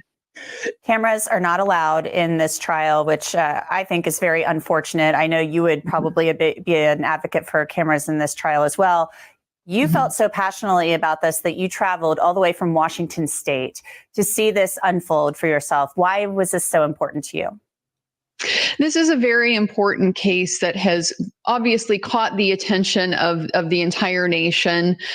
This is a terrible crime. These are particularly vulnerable victims. The justice system is something that belongs to all of us. It belongs to the people, and it's done on our behalf. So it's of critical importance for this process to be transparent so that we can watch it unfold and evaluate for ourselves. Is the process fair? Is the evidence sufficient? Is justice being achieved in this particular circumstance? And so without the ability to be able to watch that for ourselves from home, it's very difficult to get good, high quality sources of information about what is going on in that courtroom. So I did consider it important because I have a legal background and just the education to kind of understand maybe on a little bit more of a nuanced level what is happening in the courtroom, why certain decisions are being made, the significance of certain decisions over the course of the trial. I thought it was very important for me to be in that courtroom so that I can provide that information to the public as a whole. Well, Andrea, we hope to check in with you again. You're right, it's an important case for many reasons. Oh, asking you shall receive, Kiki. Hi, Yoda. Oh, he's so cute. I just wanna. Hey, Rocco can sense it. Another dog in the room. Yeah. Look how fat he's getting. Be careful of his organs. That was like crazy interesting. So Andrea Burkhart, it's interesting because I just heard her talking about the Kohlberger case in another video. Yeah. And she was literally, she didn't say it in this video, but there are First Amendment issues here. Like we need to be able to cover fairly. How do we have the checks and balances that things are working the way they should be if we just gag the entire case and berate, harass the attorneys until trial? So I 100% agree with her, but just to build on what she's saying, she says, well, I felt it was necessary for me to be there. One thing is the number one rule in journalism, or it used to be, I don't know, like with web sleuths, it's like they don't follow this anymore, but the number one rule in journalism used to be, if you didn't go there, it didn't happen. So the fact that, like, just thinking of like Twiz, when he was in court in Moscow, think of all the questions that we had for him that you just couldn't answer unless you were inside that courtroom. It's so hard to talk when you've got that like adorable money coat right in front of you. Oh my gosh. Hi, baby. He likes your headset. See, Yoda's really tired right now. It looks like you're keeping her well groomed. His coat looks really nice. Yeah, he's a fat boy. A couple more points I wanted to bring up. So the confessions, obviously he admitted to other things. So that is interesting. And then there was one other comment I wanted to comment on in the chat, which was Swirefly says this is the first year she hasn't watched Big Brother. It's such a good show. It's so hard to not get into it. And not to get off subject here, but if you haven't seen Big Brother, it is such a good series. It's been on for like 20 years and you just like, you get right into it. But no, in that 20 years, I have never watched an episode of Big Brother. I got into it when my husband watched it, when he used to always be watching it when we were seeing each other. So I kind of got into Big Brother. And what was interesting is there's a whole Big Brother subculture. Like people get done with Big Brother and then they like talk about Big Brother all week. Like there's usually 2 episodes of the week. I'm sorry, but if anyone's part of the everyone's watched it, they know what I'm talking about. See, it's Firefly since 2000. It's such a good show. I bet that little dog acts like he's my dog size. Napoleon syndrome. Yeah. And Tina says he looks bossy, huh? LOL. He's a El Jefe, huh? Yeah, he is kind of he is kind of bossy.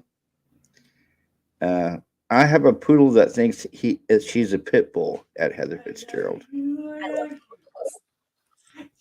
Rob has a podcast covers every episode and the live feeds.